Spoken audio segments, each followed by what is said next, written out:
Hi everyone, welcome back to Valley View Flower Farm. For those of you just tuning in for the first time, my name's Jaclyn and I have a very small micro flower farm here in Central West New South Wales. This is a bit of a side hustle for me, and I like to grow cut flowers for retail bouquets and farmers market. So I thought I'd take you along for a tour. It's the 5th of January to see what's flowering now on the flower farm in the second month of summer. Thanks for joining. So at the moment we're in that transition time still between the end of spring flowering plants and the commencement of the summer flowering annuals. So I have got some things in the ground. The spring stuff is just finishing off, and I've been supported over the last couple of months pretty much by perennials. They've been the real mainstay of the bouquets that I've been making for sale. I've been pretty busy in the lead up to Christmas, and I still need to come in, and I hope to do this today and cut back a lot of plants to promote some more flowering. As you can see here with the status, it really needs a good cutback. There's a lot of spent flowers there.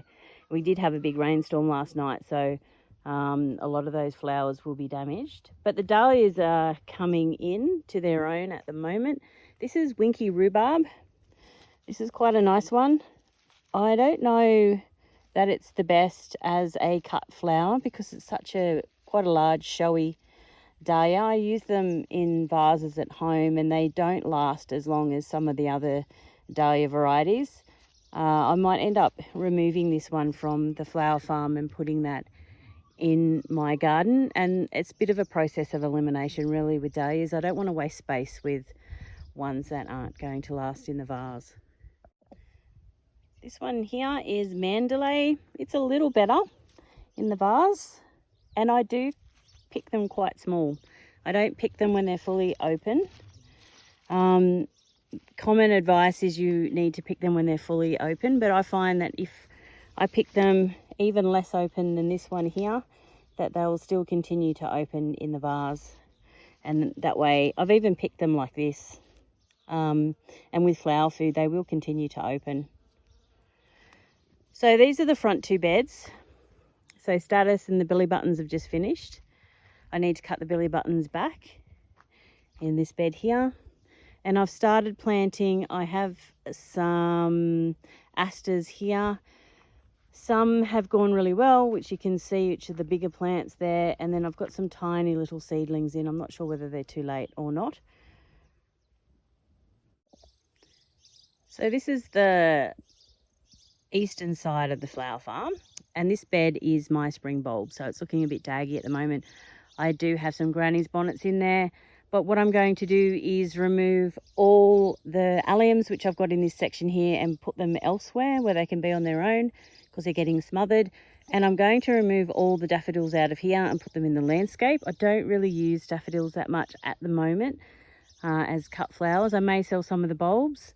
I'm going to sell some of the allium bulbs at an upcoming farmers market, and in this bed is going to be just Dutch iris, because I find they're a very valuable cut flower to have, and they flower at a great time. I did have a problem with thrips this year in my Dutch iris, so I need to do something about that for next season. As you can see here in the compost heap, we have been doing a lot of cutting back and weeding.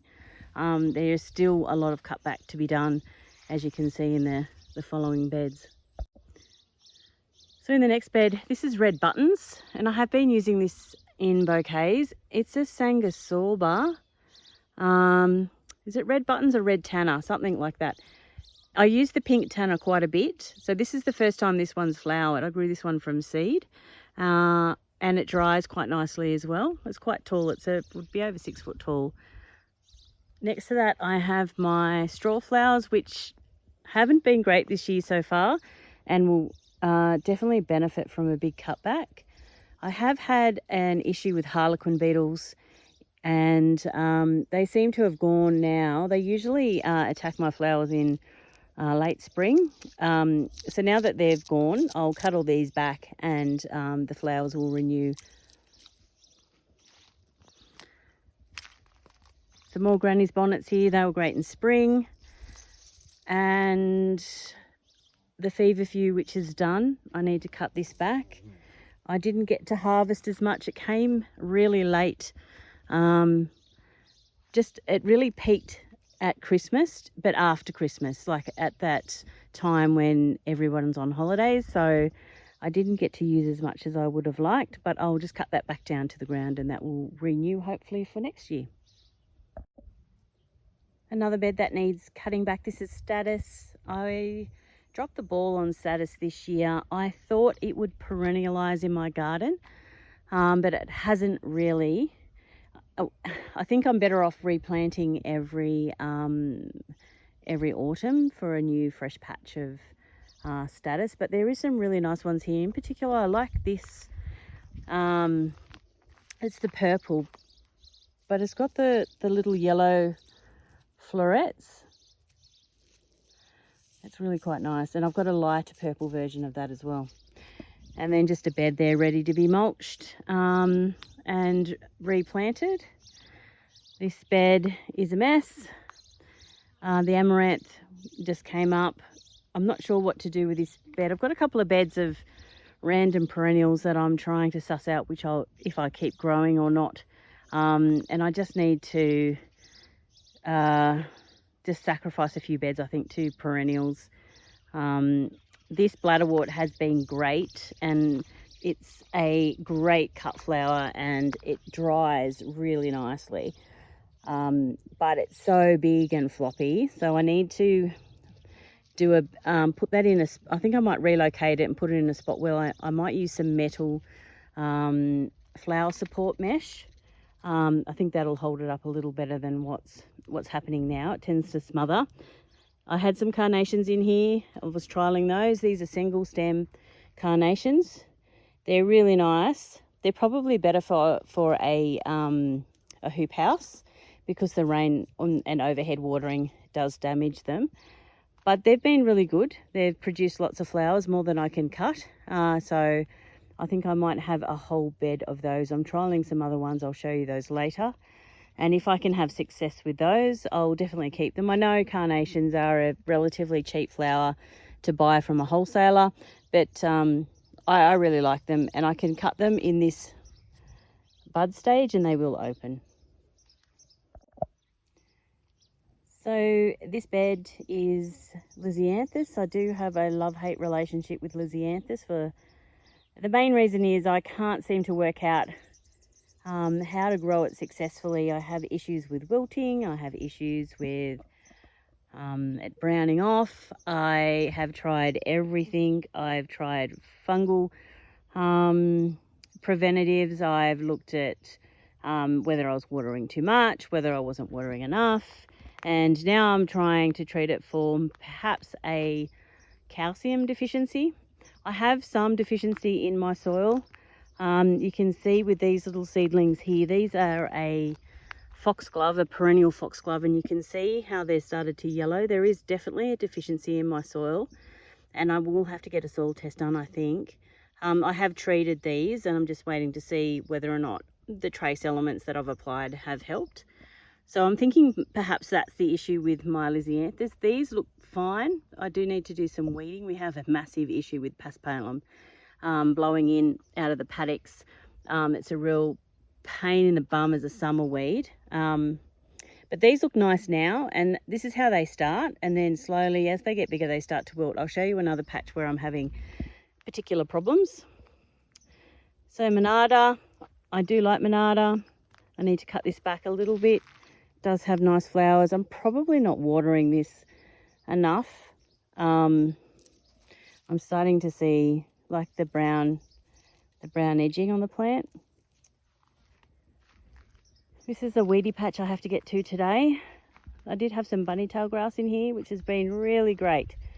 It's fairly tall. It's a couple of foot tall, but I have been using it to dry, and I've been making wreaths, and I'll show you a couple of wreaths that I recently made with bunnytail grass and honesty and sea holly, and they're really beautiful. So stick around in the video and I'll show you them at the end. So yeah, definitely worth growing a little bit of bunny-tailed grass. I'm not sure how to collect the seed. I'm just leaving this so I can try and, there's a bit of seed there. I think I have to leave it a little longer.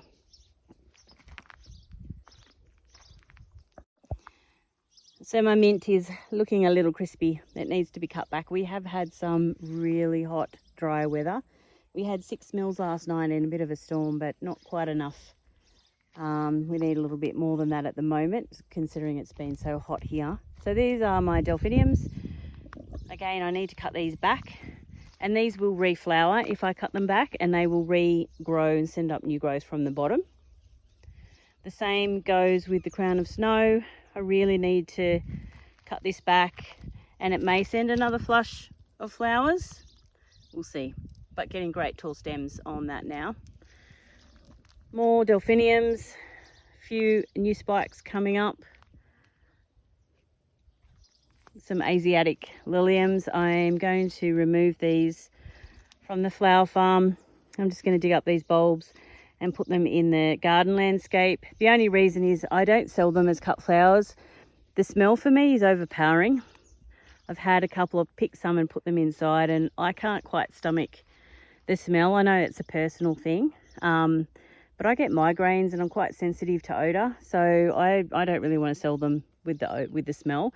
I'd rather stick with the LA hybrids. They don't have a smell, or a very, very faint smell. So this is my giant scabiosa. So this is another perennial I grew from seed, and I have been cutting these. And I think even the seed heads would be great dried. I haven't dried any. I might come along and pick and dry some of those and see how they go. Obviously, this plant is massive. I'd say, I don't know, 7 foot tall. It's huge and too big for the flower farm. But what a great perennial this one is. I'm going to definitely put this in my yard, in my garden. I think at the back of a border, it'd just be amazing. So if you haven't watched before, I like to experiment with all sorts of perennials as cut flowers. So there will be things that I grow, and a lot of them I grow from seed, because you can find a better range of perennials if you're willing to grow them from seed. And I just try them out. This does work as a cut flower. The blooms do last, especially if you pick them at the right time. And it has that beautiful lemony yellow colour. But of course the plant is just too big. It's too big for my little flower farm. So I will put it in the landscape, and then if I want to pick from it, I can. So here I have some teasel, which is a biennial. So I'll wait till next year till that flowers. And I have that as a dried flower. I haven't grown that before. They're my liliums. They're all done now. They've been great this year, as they are every year. I don't know how you bridge that gap between spring and summer without liliums. I've only got the boring colours of the oriental liliums, so yellow, burgundies, oranges. I do have a pink, but I just find these are such workhorses. And some of the flowers had, some of them nearly 12 buds on a stem. So people just love getting big bunches of liliums. And the red one flowers just at the right time of year, just towards Christmas. So it's been great. I do have a clematis and a rose up this arbour, but they got sort of drowned out by liliums this year. So not much to see in here. These are just old spent liliums. I don't cut the tops back. I just let them do their thing. And they'll die back, and I'll cut them off at the base, and then I'll do a topping of mulch. Honesty. This is so fantastic. I'll put up a picture of a vase full of honesty that I have in the house, and I don't know what it is about peeling the honesty, but it's almost therapeutic, I think, peeling back the layers. And they're just beautiful. They're so translucent. And again, like I said before, I've got a beautiful wreath there I'll show you, which I've used quite a bit of honesty in. So unfortunately, I don't have any other plants. Because it's a biennial, it does take 2 years to get to this point. But I have, except for this little patch here, I have saved all the seed heads. and I've got buckets of them in the shed drying, so hopefully I can use them in wreaths and things next year. So cosmos just come up reseeded. I'm not a great fan of cosmos as a cut flower, so I'll probably end up pulling this out and just put something else in there. But there's another bed there ready for planting. I have quite a few seeds and different successions in the greenhouse ready to put in. This is a bed of chrysanthemums, and I just need to, it's been weeded, just go in and mulch. I do use Hooflung dung from Nutrog as my mulch. I've got some more chrysanthemums to put in. I do need to give these a cut back. So we're actually going to be away for Mother's Day, so I'm going to cut them back now. Usually you cut them back on Australia Day, so the end of January, and then they'll flower in time for Mother's Day. But since we're not going to be around, I'm going to give them a good cut back now. And I could take cuttings. They're really easy to strike, but I don't really have the inclination at the moment to do that. So maybe next year, but that'll be a full bed of chrysanthemum. So in this bed, it's a bit hard to see. I've just got a few different things I'm trying for this year. I have some prairie grass. I think it's prairie grass or prairie flower. I don't know if you've seen Sunflower Steve. He's over in America. But anyway, he mentioned this perennial cut flower that he uses. It's a Native American prairie flower. So I've got some seed from that. I just get that from Seedscape Seeds. They have all the seeds that you'll ever want to grow when you're growing perennials. And I've planted some of that. It's down here. It's probably a bit hard to see. So I've got a few plants of that. It comes in a white and a purple. I'll put a picture up so you can see. I'm trying some other bits and pieces. I've got some different perennial foxgloves. I've got some everlasting daisies, which are different from straw flowers, and some different celosias. My Rebecchias, I've got, actually, sorry, they're in another bed. Zinnias and some little teddy bear sunflowers are all in this bed. So I just grow the Benary. Some of these are self-seeded from last year, but generally the Benary coral, and then I just do all the queen lime. So the queen lime orange, the queen lime red, all of those. So more celosia in here. And I'm doing a lot of coxcomb celosia this year. Another bed looking really good at the moment of Lysianthus. So like I said, it looks good at this stage, and then we'll see how it goes later in the season. Another little bit of a trial area. These are perennials again. These I got from Grow It Australia. She gets plugs from Ball Australia, little perennial plugs, and I don't really want whole trays of things. I'll show you what a whole tray looks like in a minute of Feverfew.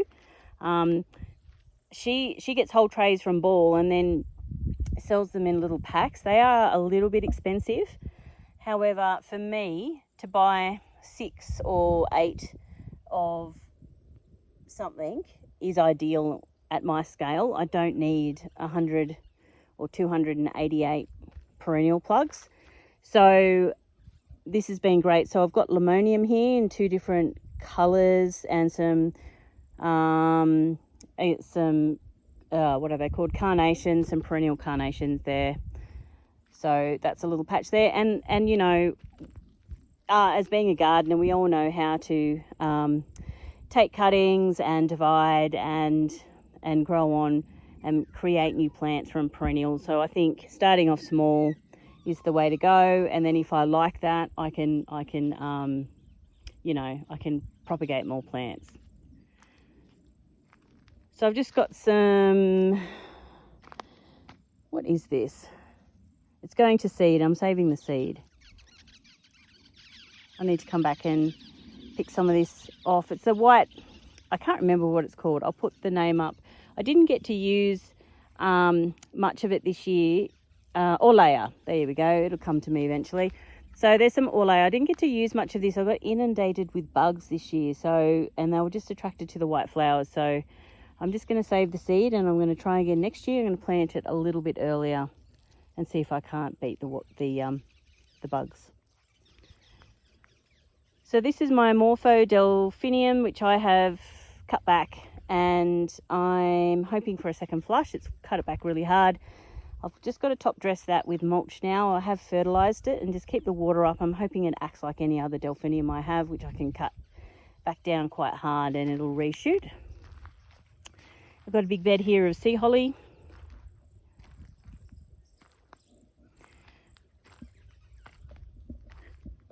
So looking back towards the gate, I'm not sure how easy they are to see, but I have got some dahlias that I've grown from seed here, and then under the arch I have a few sunflowers, and either side of the arch I have gourds growing there. This area, I'll just go back, this area in particular does receive a lot of water. It all flows from the higher part down this way, so you can see that a lot of my glads didn't come back, they all rotted, but other things that I've put there have liked that excess moisture, so I've just got to be careful what I plant here. So this is the lisianthus that isn't going as well as I would like it to. As you can see, we have significant browning of the leaves, and then they get to a point where they just sort of wilt. Now I know in America they get botrytis and things like that. We don't seem to get it as much here. It's not really something that's of concern, so I'm not sure whether it's that or whether it's a deficiency of some sort, because I did have some deficiency of calcium in my ranunculus, which was also in these beds. Another succession of lisianthus. I really need to get in and weed in here. These are only just small plugs. And then a little bed here of, this is the Morpho Delphinium, the white variety. And I have some floret zinnias, not many, just bought one packet, and they're in there. This bed is ready to plant out. I do have some celosia in here, and I have self-seeded some sunflowers. I've just picked up a gourd. I grew these last year. This is the one that was just left, and you can save them, if you can hear that. You can save them for seed. They're really fun to grow.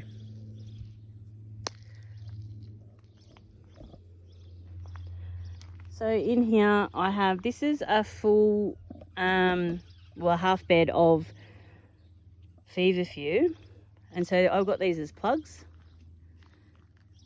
So yeah, 288 feverfew plants. I'm not sure that I need 288 feverfew plants, but I've got a full bed now. So that's why it's great to have growers like Grow It Australia, where you can just buy small amounts of plugs to try out. So we're into some messy beds here now, and a lot of these are perennials that I need to cut back. So I had a good flowering on my sea holly, and I've really enjoyed it. It doesn't smell like everyone says it does, although I haven't noticed an odor. I think this one's the blue glitter, but I've been drying a lot of it. These heads are somewhat too big to put in bouquets. I mean, this size is okay if I take off these lower branches, but it dries really, really well. And you get all sorts of pollinators and things feeding off it, so it'd make a great garden plant.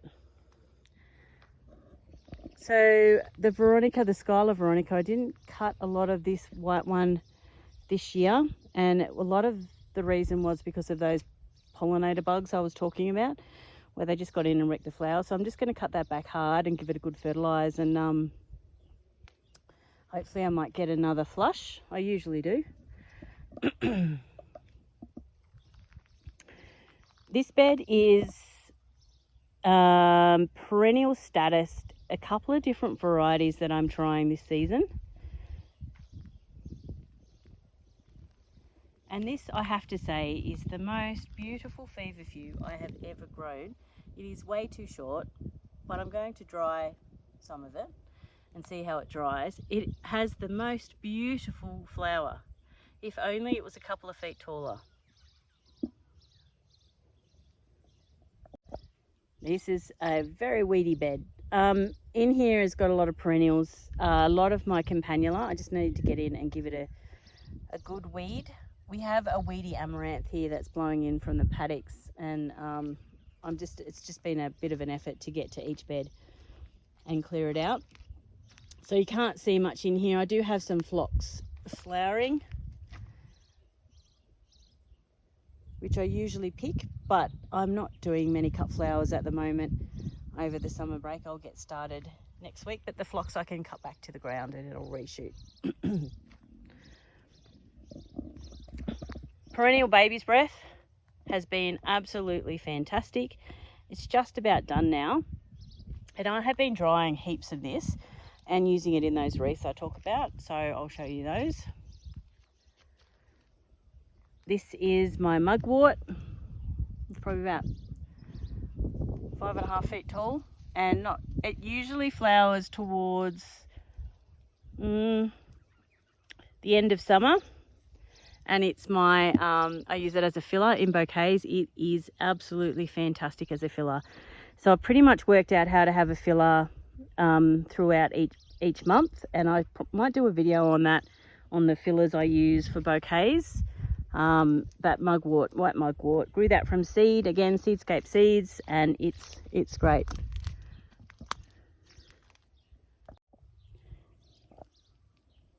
I have a love affair with Solidago. I just love it. Again, it's another filler, but this one is a plug that I got from Ball, and it's the Romantic series, so it's not quite that brash yellow that you get with the Evita Solidago that I'm currently growing. So it's a softer colour. I'll put a picture up, and I've just got a plug tray, so I will have a never-ending supply of Solidago, and next year I think I might try pinching it so I can delay, because otherwise it will pretty much flower at the same time, much like feverfew. And a little tiny patch of Rudbeckia, which I am definitely growing more of next year. This actually overwintered for me, this little patch. They're just the best. And that colour, I don't know, that colour is amazing. So these sad looking plants are my peonies, and this is just what happens at this time of year. These are on the western side, so the hot side, and they're just burning. Some more so than others. They are watered. I do water them on a regular basis. You can see some fare better than others. But that's life with peonies. I did panic last year when they did this, but they all came back just fine. So I am not at all worried. I will give them a bit of a feed so they can take some nutrients on, ready for next year. Another big perennial bed. Excuse me, I have a frog in my throat. I have Achillea the Pearl, and I have the normal Achillea, and I have been cutting heavily on that. It needs a good trim, and I probably need to do some more corralling in this bed for next year. And the Echinacea is great. I actually find that I don't really use it much as a cut flower like this. I actually wait till the cone gets more pronounced, and then I will just come along and take all the petals off and use it like that in an arrangement. And see how that glows? So nice. So yeah, that's what I use in an arrangement, and it dries nicely. This perennial is a Shasta daisy, and it's another great one for that late summer flowering. It's needs a bit of a cut back at the moment, and it does get a few bugs in it because it's white, but yeah, I love that. I love that Shasta, and it'll always have space. Another great perennial is Liatris. Easy to grow from seed. And the bulbs multiply fairly rapidly. Some of the spikes though are absolutely massive. And I've really enjoyed growing that. I will give that a bigger space in my garden next year. A great perennial. I'll put the name up of this dahlia. It is a great one for cutting, and it is just so foliferous. It just keeps flowering. Things are looking a little bit sad and daggy at the moment in my perennial patch. I need to cut things back. We've had some big dry spells, and our water system hasn't really been keeping up. So I've got a specialist coming over after Christmas in the new year now to look at what options I have for watering the flower farm, because overhead sprinklers are too wasteful. So I need to look at different options. But at the moment, some things are finished and things are just starting. What's currently about to start is the obedient plant. The white one has finished, but this is the purple or the pink one. And I've got a couple of these in the garden. They're great also as cut flowers. The white one does tend to show a bit of browning when the flowers decline. This is a solidago. This one flowers, it's a Vita. I've got 2 lots of it in the garden, but this one flowers at a different time to the other. So I'm not quite sure if it's a mislabel from where I got it from or what the go is, but it's nice to have the 2 distinct times of flowering. Now this is a weed. I happen to be very good at growing Scotch thistles. This one is nearly taller than me, so I'll have to put my rigger's gloves on and pull that beast out. This is another solidago, and it got a bit brown and crispy for me over Christmas, so I probably won't enjoy the blooms on that this year. It's a white flowering variety. I don't think it's quite as good as a cut flower as the pink.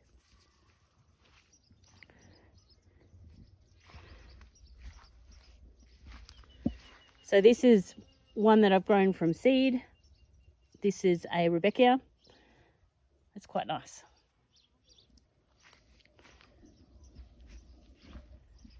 Some more red buttons. It might be a bit hard to see, but this is the last of the pink tanner. So such a good one, Sanguisulba, pink tanner. Again, easy to grow from seed, so give that one a try.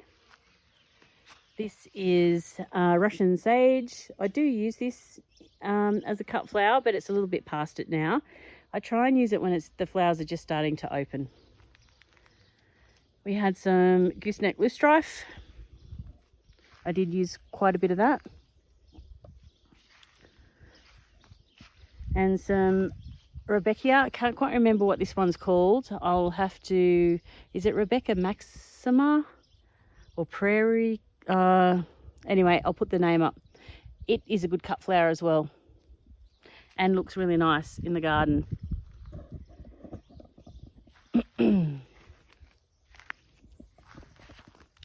This one here, this is another Achillea.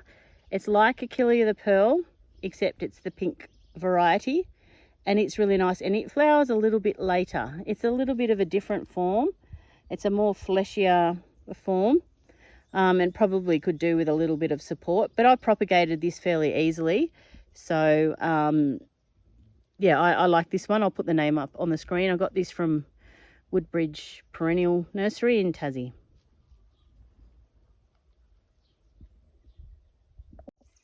Another patch. This is the Solidago Evita. This one's just going off. The branches were a bit big for me to cut, to put in arrangements, so I just let that go. We'll cut that down to the ground. as you can see, if you cut it back, it is reshooting, so it'll send up another flush of flowers.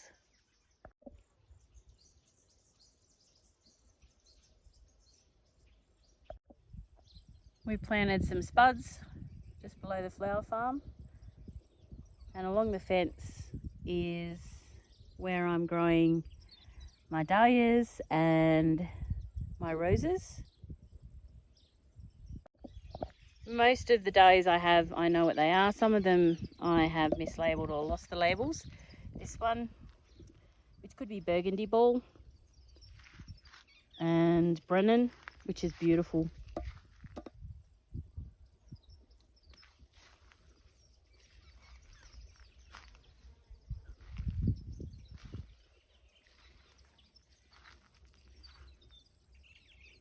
So these are my first year roses. I've lost one down there, but the rest seem okay. I really should come along and deadhead and give them a good feed, but hopefully they'll be much showier next year.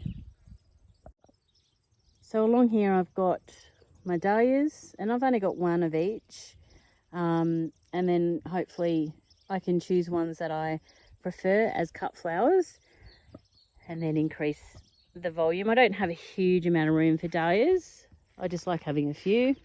I still have some issues with mite damage, which I haven't quite got on top of. This is a nice one if you like orange. This one's called Magnificent.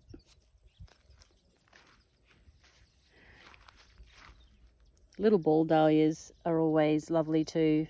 This one is Little Angel. Sugartown Sunrise. Not sure whether that gets any bigger than that. It's quite small.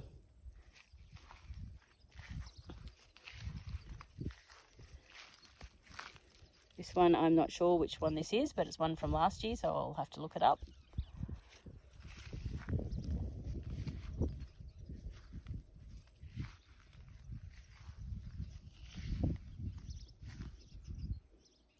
So here we are, we're back inside, and I thought I'd just finish up the video and give you a quick look at the wreaths I made recently, just over the last few days, with the perennials that are growing in the flower farm that I'm not using at the moment as cut flowers.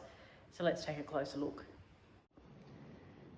I've just brought them into the kitchen because I thought it might be a bit easier to see. So this is one just laying on my bench top now. So there's Honesty and Baby's Breath, Sea Holly, Apricot Status, Bunnytail Grass, and Sanguisorba on the outside.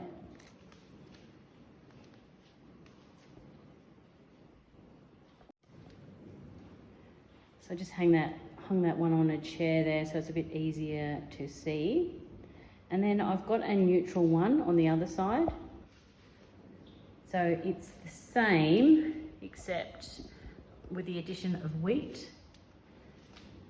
And I've used a lighter status. Here's the phones showing it a bit better now.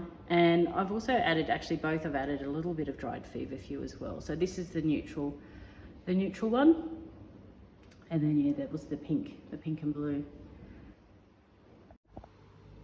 So I just thought I'd show you the back of the wreath if you want to make one yourself. They're really easy to make. It's a bamboo frame. I think I got these from a florist suppliers online, or a craft supplier, and just hemp twine, or just biodegradable twine. So the idea is, once you're sick of looking at this wreath, or if it deteriorates, I generally find they last me about 12 months. You can happily throw it in the bin or compost it without any worries of microplastics or any other issues. While I have your attention, I'll just show you a couple of other wreaths I made for Christmas. So this is in my entry. This is an old medicine cabinet that we got off the farm, and I just use it as a bit of a feature in the entryway.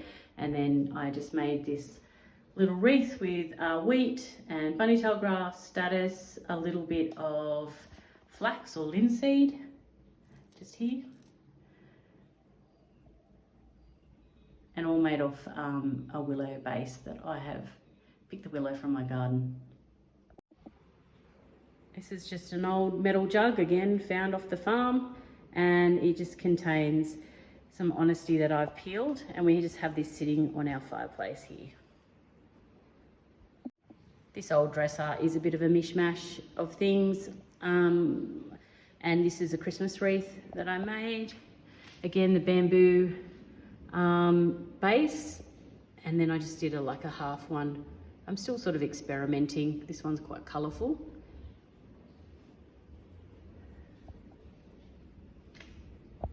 And then on top, I've just got this little one here that I had a metal ring, and I put some chicken wire netting on and just sort of weaved things in and out like that. And just some dried flowers.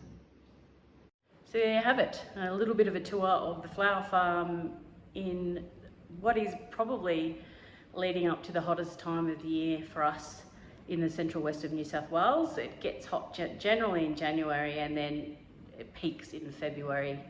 So I appreciate you watching. Thank you. Please feel free to like and subscribe and give me a comment. I appreciate it. Thanks again. Bye.